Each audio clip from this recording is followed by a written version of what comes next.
అనేది ఉన్నది.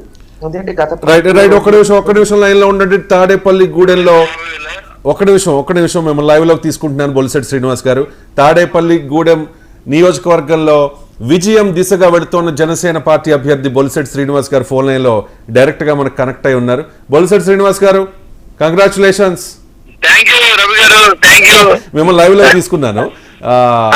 ఏంటి అంటే మీరు మీ విజయం నల్లేరు మీద నడక తాడేపల్లిగూడెంలో అన్నది పక్కా ఎప్పటి నుంచో, కానీ జనసేన పార్టీ అధికార వైఎస్ఆర్ కాంగ్రెస్ పార్టీకి మించి స్థానాలను ఇప్పుడు కైవసం చేసుకోబోతోంది.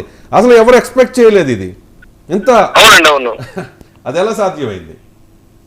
ప్రజల యొక్క వ్యతిరేకతని 5 సంవత్సరాల నుంచి నేను చెప్తా ఉన్నాను. ప్రజలు వ్యతిరేకిస్తా ఉన్నారు, మీ విధానాలు బాగోలేదని నేను వైసీపీ నాయకులతో డిబేట్ లో కూడా చెప్పడం జరిగింది. వాళ్ళ యొక్క నిరంకుశ వైఖరి ఈ ప్రజల్లో ఈ తిరుగుబాటు కారణం అని చెప్పి నేను భావిస్తా ఉన్నాను.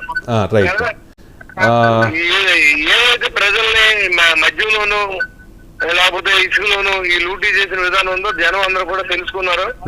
ఈ డబ్బు ఎందుకు పనిచేయలేదు, నేను ఎప్పుడో చెప్పా, డబ్బుకి మాకు పోటీ కానీ వైసీపీ నాయకులకు మాకు కాదని చెప్పాం. ఎంత లీడ్ లో ఉన్నారండి ప్రజెంట్ మీరు?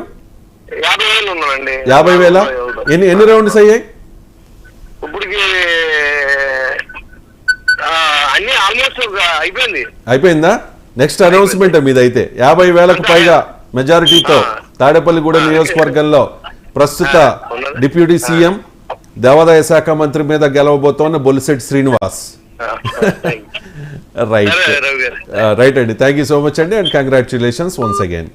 రైట్, అందరూ చాలా బిజీగా ఉన్నారు. అయ్యప్ప గారు చెప్పండి, మీరు చెప్తున్నారు. ఆల్రెడీ చెప్తూ ఉన్నారు, ఎక్సైజ్ శాఖలు ఇస్తే ఎక్సైజ్ ఆదాయ మార్గాన్ని ఎలా రాష్ట్రంలో గత ప్రభుత్వంలో చేసినటువంటి అవినీతి ఎక్సైజ్ శాఖలో వాళ్ళకి పెండింగ్ లో ఉన్నటువంటి 18,000 పోస్టులు ఏదైతే కారుణ్య మరణాల కింద నియామకాలు, ఇటువంటి అంటే ఏ శాఖ తీసుకున్నా ఆ శాఖలో ఓ